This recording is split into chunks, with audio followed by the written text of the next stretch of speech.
Welcome back to It's Not Normal, the podcast, episode 32. The title of this week's episode is Your Human is Showing. And I really love the title and how it encapsulates everything that I want to talk about this week. There are times when I shoot an episode just based on a thought and I come up with a title afterwards based on where the episode goes. But in this week's episode, I think I'm starting off with the title and the idea behind that. And so I want to talk about some of the different characteristics that make us human that can, at times, intensify an emotionally immature parent or a narcissistic parent's behavior. And this is something that I personally experienced. So I'm looking forward to kind of drawing on my personal experience to draw these connections. One of the things that I started to realize as I moved into my later teens and early 20s was that maybe what's right for me, a decision that I want to make for my life, isn't necessarily what my parents believe to be right. And I remember thinking to myself, like, I think this is what being an adult means. I think this feeling is a lot of that transition from child to adult, where you start to realize that your version of right and wrong might differ from that of the people who raised you and guided you to the best of their abilities throughout your childhood. And I think that can be a challenging transition for both parties involved, but I think it's a pretty natural progression that takes place.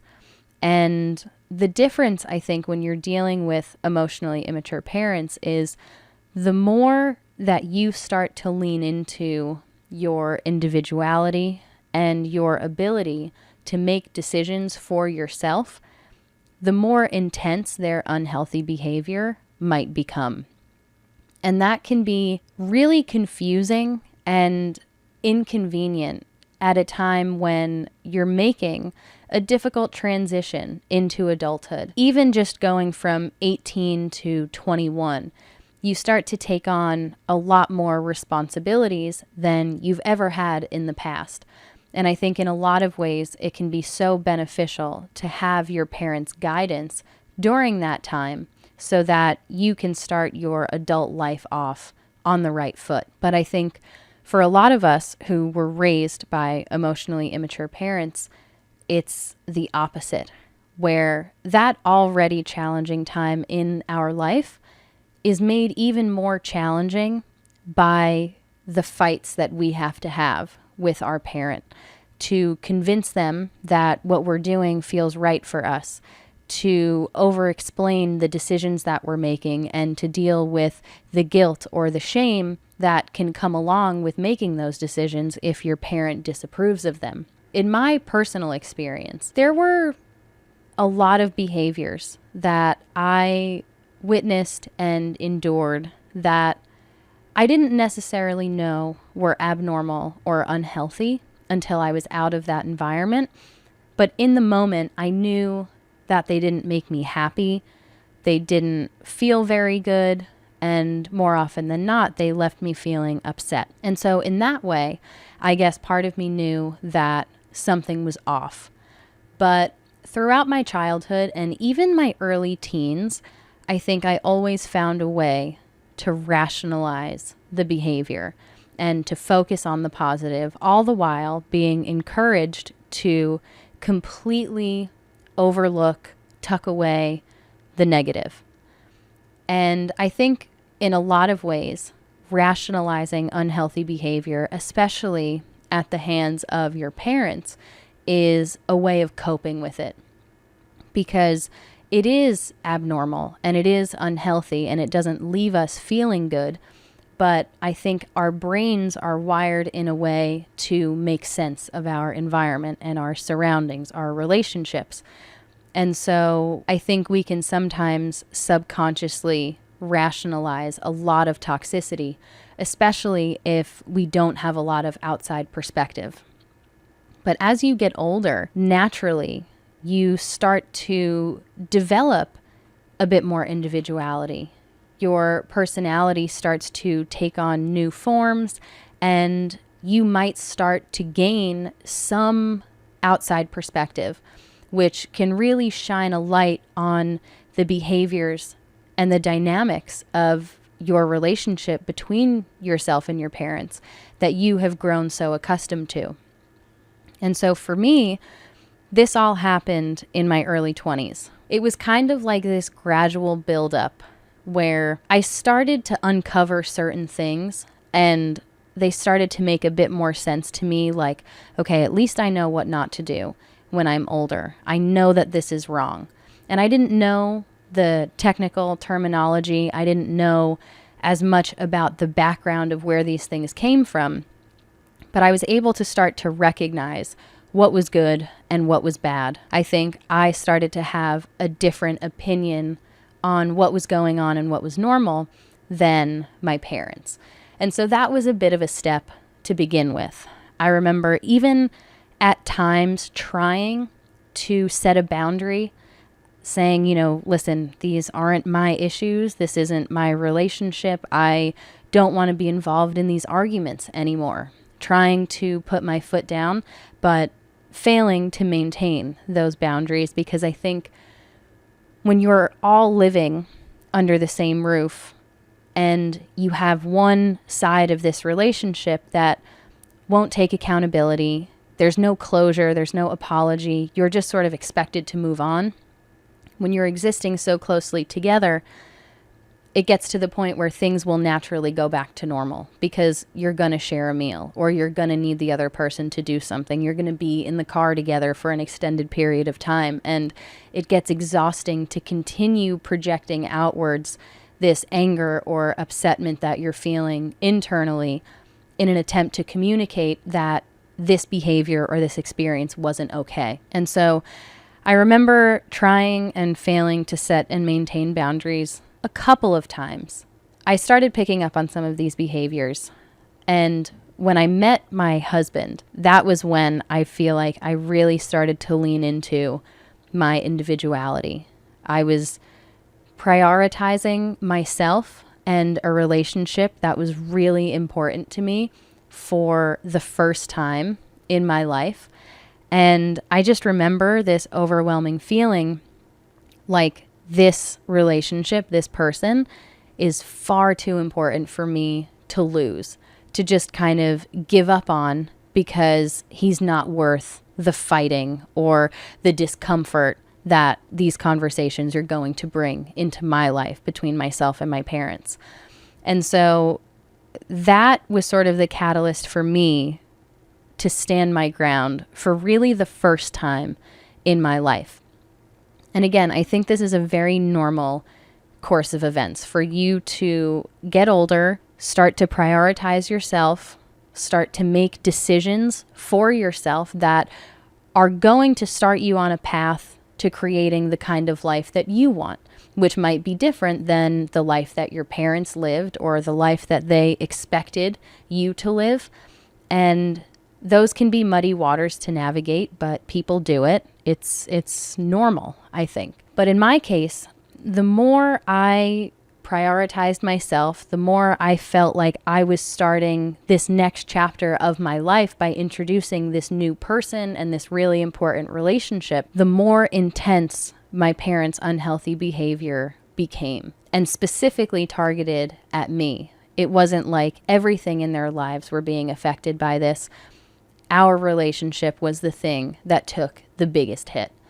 And so, going back to the idea of trying and failing to set and maintain boundaries and, sitting with this discomfort, but not ever getting any kind of closure to the point where things just return to normal, I think there's an element of time that's involved there, where if you have this big blow up, then a few weeks go by, or maybe even a few months until the next one.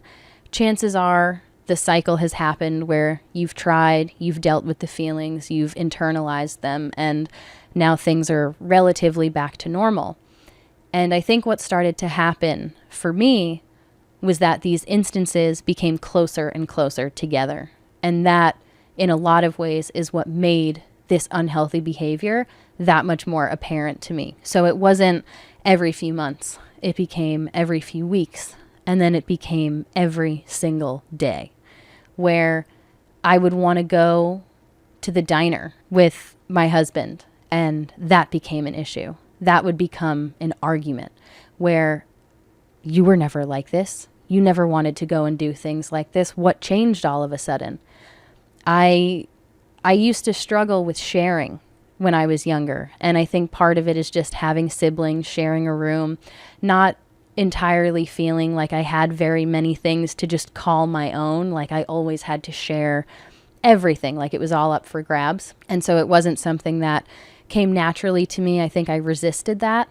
But when I met Brandon, I felt like I kind of turned over this new leaf. And there was one night that he asked me for something and I gave it to him. And in my opinion, that was a real positive step forward for me to start to feel comfortable sharing my things with other people that I cared about. I wanted to make a good impression and I trusted him. I was developing that trust with another person.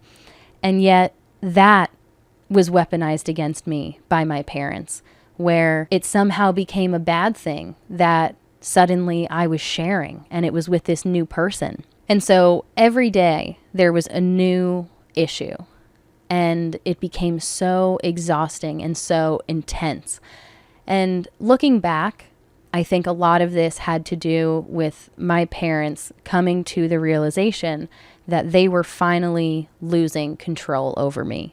And not in a bad way, like I was staying out all night and partying and doing all of these reckless things, just in the way that I was growing up and that I had a new person in my life, that maybe I was going to move out soon and be physically more distanced from them. I wouldn't be as available to them or my family as I had always been. And I think that idea was completely overwhelming for them. I think it was entirely consuming, and that informed a lot of their decisions and reactions moving forward. I think from the time that I met my husband to the time that I eventually moved out, which was only about 4 or 5 months. But 4 or 5 months of consistent incidents was so draining.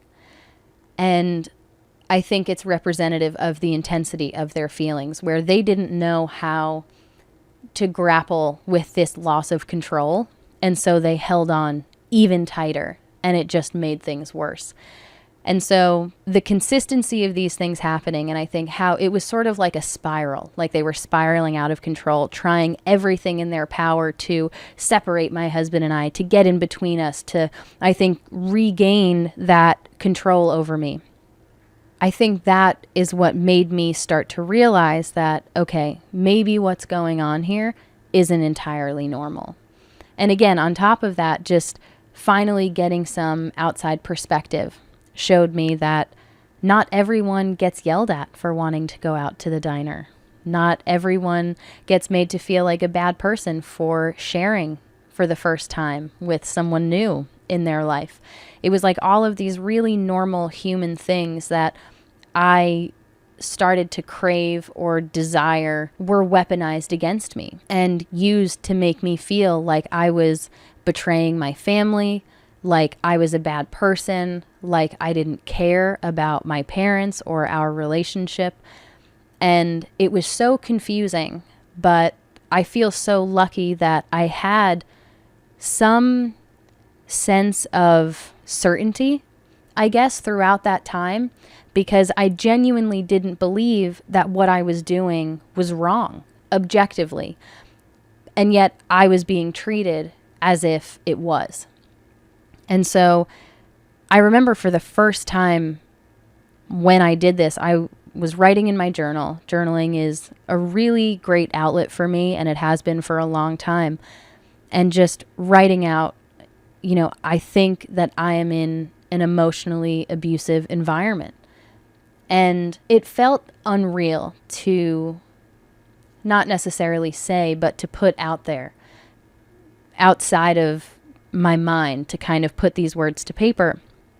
Because up until that point, I never believed, I never even thought that that was what was going on, or that that was a possibility, that, my parents would be capable of something like that. And yet, once I said it, it made so much sense. And the more I've read and researched about all of these different behaviors and patterns and symptoms, it becomes clearer and clearer. It's all the reassurance I need and then some.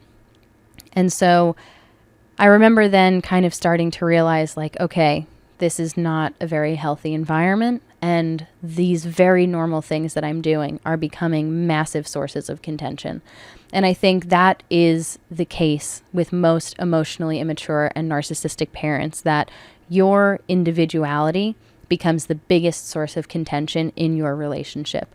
And I think more often than not, you start to tap into that individuality a little bit later in life. When you're younger, you are so much easier to manipulate and control. You don't have outside perspective if your parents don't allow it. And I think you're still, throughout your childhood, kind of existing under this pretense that your parents are the most caring and trustworthy people in your life. And no matter what they're doing it because they care about you and they just want the best for you. I don't think it's until you're a little bit older that you can start to uncover the motives behind certain actions and start to understand that just because they have the role of mom and dad doesn't necessarily mean that they're always acting in my best interest. And so I thought that was a really interesting dynamic to touch on in a parent-child relationship when you're dealing with an emotionally immature parent. This idea that as you get older, your parents' behavior can intensify and spiral. And in my case, that intensity led to me discovering outright how unhealthy their behavior and that environment was. And it ultimately led to my decision to remove myself from that environment. I just don't think that that is a dynamic that is talked about a lot, but I think it's a very real experience. And so it started to get me thinking about this idea of being dehumanized, because I think a lot of how an emotionally immature or a narcissistic parent will condition you or kind of groom you to accept abuse is through dehumanization. And they sort of strip you of everything that makes you human, your personality, your individuality, your opinions. And I think the reason for this is because when you don't feel like another person has their own feelings and emotions and experience, it makes it a lot easier to justify doing bad things to them. And I think that that is sort of the thought process behind a lot of these different tactics that an emotionally immature parent might employ to maintain control over their child. And, some of the things that come to mind for me that now I consider to be very human, very normal, things like making mistakes. I think for so many of us who grew up in an environment like that, we were taught to fear our mistakes. We felt like every single thing that we had to do, that we put out into the world, had to be the best of the best, leave no margin for error. And carrying that into adulthood can be really challenging, because the truth of the matter is that all humans are flawed. We all make mistakes, and we can't always do the right thing every single time.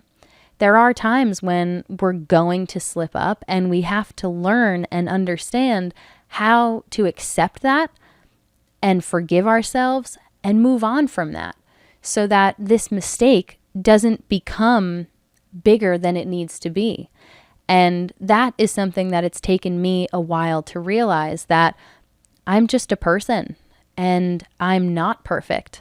And striving to be perfect can be really counterproductive. And yet I think when you make mistakes in an environment like that, they inform who you are as a person. Where it's not just, oh, I didn't realize the time I got home 10 minutes late, I'm sorry. It's, I can't believe that you weren't paying more attention to the time. Clearly, this doesn't mean anything to you. I can't believe that you would do this.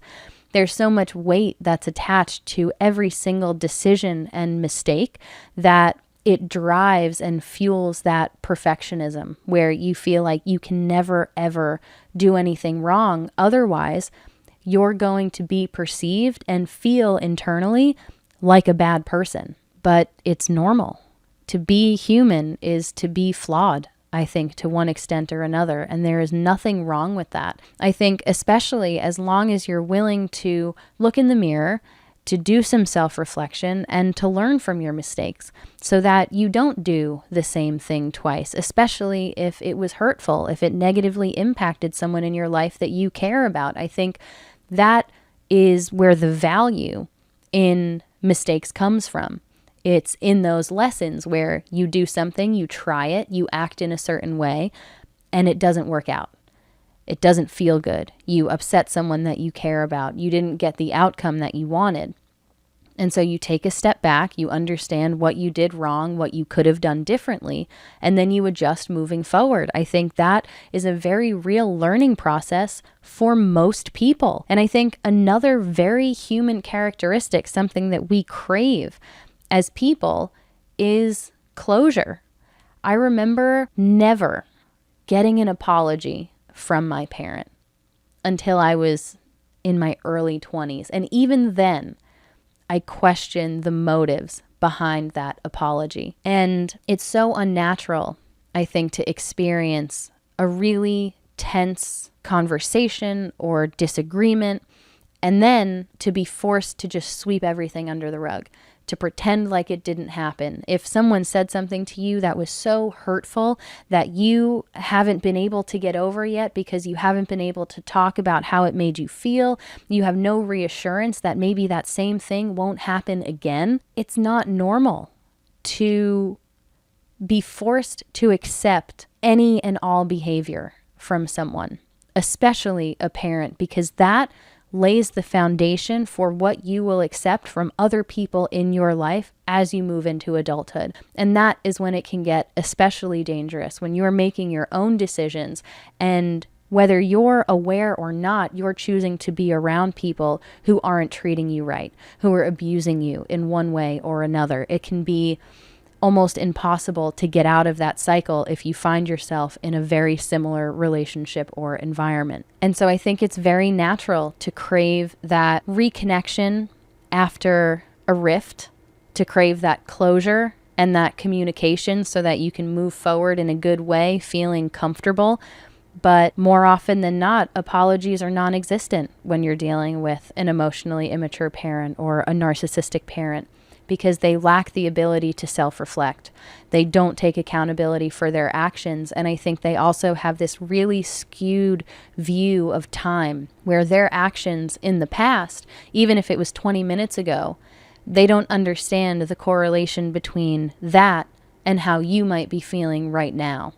Or if you had a bad experience 2 days ago and you're still kind of feeling the repercussions of that, it doesn't make sense to them. How could something in the past be affecting you now? Let's just move on. Why are you harping on the past? I think that's the narrative that a lot of us kind of grew up around. And it's not until we get a little bit older and maybe we get out of that environment that we start to realize how damaging that can be. And in truth, there's nothing wrong with seeking an apology.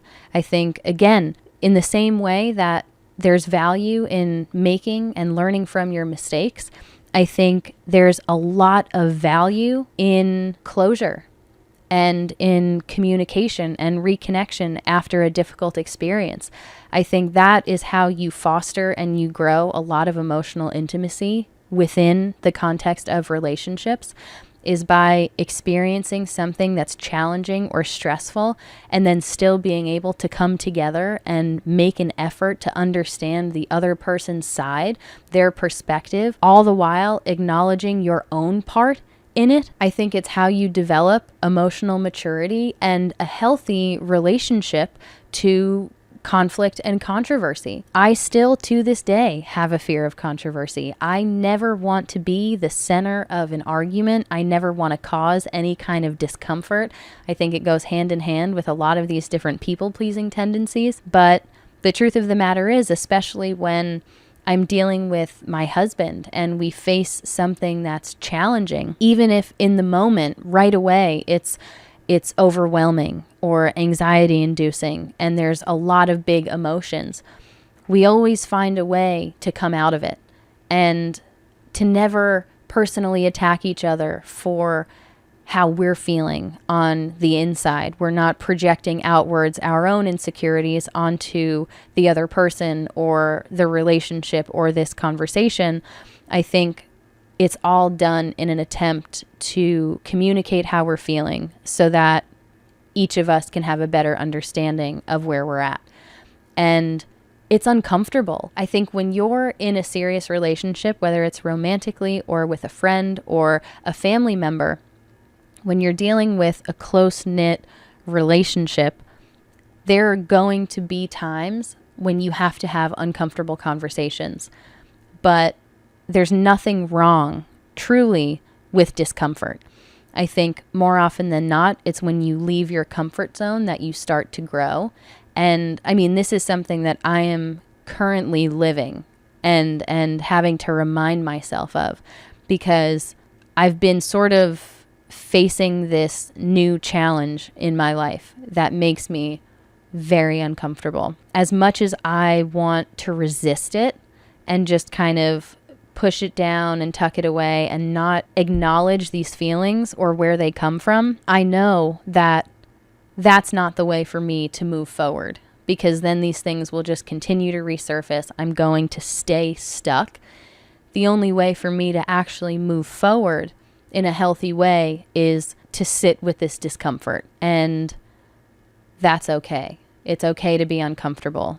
It doesn't mean that the world is ending. It doesn't feel as good as being comfortable.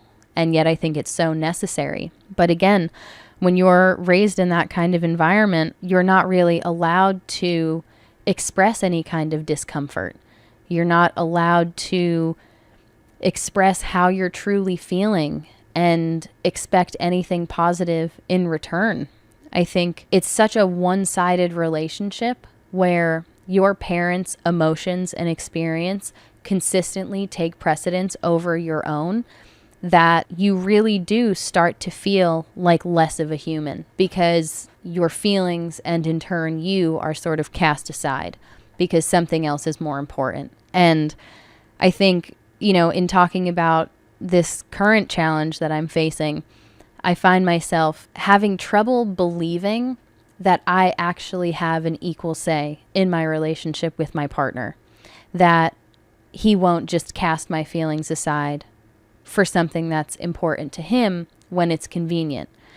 I think a lot of this comes from a lot of these different dehumanizing tactics that a parent like this might use to justify their unhealthy behavior, the hurtful things that they say and do to you. It makes you feel less than, like, why should anyone take my feelings into consideration? This isn't something that I'm used to. And again, I sort of find myself having a hard time believing that I can actually voice my opinions, I can communicate how I'm feeling with my partner, and we can reach a common ground.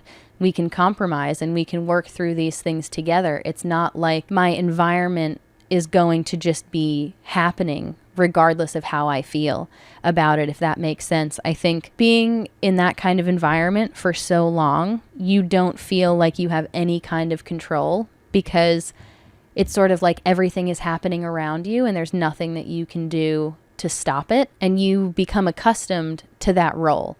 And it feels like despite your discomfort, maybe you expressed an opinion or a feeling that something upset you or that you didn't want to do something, you don't ever really, or maybe rarely, do you ever have a conversation about it and reach some kind of common ground where you feel safe going into this experience before it happens. You can kind of feel forced into these experiences that are incredibly uncomfortable, and yet you feel entirely powerless. And I think that's where a lot of my anxiety and intrusive thoughts come from, in thinking about the future and my role within a relationship, I don't fully feel like I lean into that power, understanding that I am an equal with my partner, that the things that I say and the way that I feel actually do matter.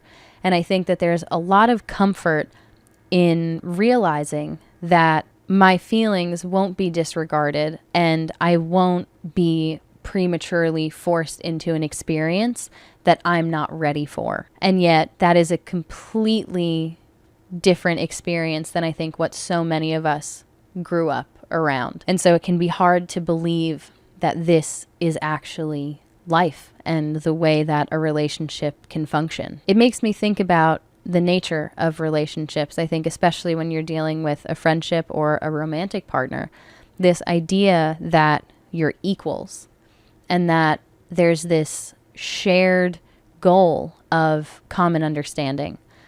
It's revolutionary, I think, for a lot of us who grew up in that kind of environment, because an emotionally immature or a narcissistic parent will make you feel like they are superior, like their authority, because they are your parent, because they're the adult, is unquestionable. And so you already sort of feel inferior. I think there's a power dynamic. I think there's an obvious size difference. I think there's a level of safety that's involved where you want to feel protected by your parent. And so you're willing to let go of a lot of these different things that make you who you are, that make you human, to maintain that connection. And so there's this level of superiority that I think can be really challenging to shake and to not either consciously or subconsciously apply to future relationships in your life, where you automatically feel like the inferior member of that relationship, like nothing that you say or feel carries as much weight as the other person. And I think there's also a really unique dynamic, I think, when you're dealing with a parent-child relationship, because of how vulnerable you are as a young child. And if your parents are physically present and they are aware of your insecurities and your vulnerabilities, the things that really have an impact on you, they can weaponize those things against you to maintain that sense of superiority and that sort of unquestionable authority that allows them to maintain control over you. And again, I think that it's part of, being dehumanized is being vulnerable with someone, and instead of them seeing you for that and understanding that this is something that's challenging for you, maybe something that they should be a little bit more sensitive around so that they can help you to move through it. It's sort of like any time you reveal something that you might have a hard time with or something that has hurt you in the past, it's sort of like they add this to their arsenal. And so when they need something, they can go back here and kind of pick from, oh, well, you know what? I remember she had a hard time with this, so I'm going to play on this now. And it just destroys you. I remember one time I was 17, I think. I was in high school, and I had a sleepover at a friend's house. And this friend only lived about 10 minutes away from my parents' house, and it was on a weekend. It was a Saturday going into a Sunday, and we had no plans. My family had no plans for the weekend, but every Sunday morning we would have cinnamon buns for breakfast. It was kind of like this tradition that we developed over time, and every Sunday we would have cinnamon buns. And so I remember setting my alarm for 9 a.m., 9:15, 9:30. My plan was to be home, I think, before 11. And we stayed up late, as you do, at a sleepover with a friend, and I slept through my alarms. And by the time I woke up, it was almost 11 o'clock, and I woke up to a barrage of text messages just saying how I was such a disappointment as a daughter and that family traditions mean nothing to me. And that was really difficult for me to hear, because I think out of all of my siblings, I was always the most tight-knit. I think I valued, and not to discount their experience, but I think in what I observed, it always felt like I valued and really sort of looked forward. I held on tight to these family traditions. They meant a lot to me. I was a very sentimental person. I still am. And that, I think, is something that's very true to my nature. I don't necessarily think that me being sentimental is a learned behavior. It's something that still makes me feel good in a healthy way in my life now. So in that way, it feels like a part of who I was and who I want to continue to be moving forward, if that makes sense. And so for whatever reason, I guess because I wasn't home right on time, or because I had overslept and I didn't answer the messages, this part of me that was very important was kind of flipped and used against me to make me feel like a bad person, to make sure that I never slept through an alarm again, that I never maybe even wanted to have another sleepover at a friend's house again, because I was fearful of what would happen if I stayed up too late and slept through my alarms. And what does that do? When you think back, right? Hindsight is 20/20. I'm around more. I'm available to my parent more. There's less of an opportunity for me to develop any kind of outside perspective in seeing other parent-child relationships. There's less opportunity for me to confide in a friend about something that maybe I'm having a hard time with in my personal life, and to get some more objective advice from someone outside of my immediate family. I think individuality and other relationships are incredibly threatening to emotionally immature parents, and they will kind of break down all of these different aspects of your personality and associate them with mistakes that you've made or times that you've slipped up, so that you fear ever doing those things again because you don't want those parts of you to be taken away or sort of chipped away at and feel like they're not a part of you anymore. It's like you have to fight against them. So now you'll be even more present. You'll be early. You'll always be on time.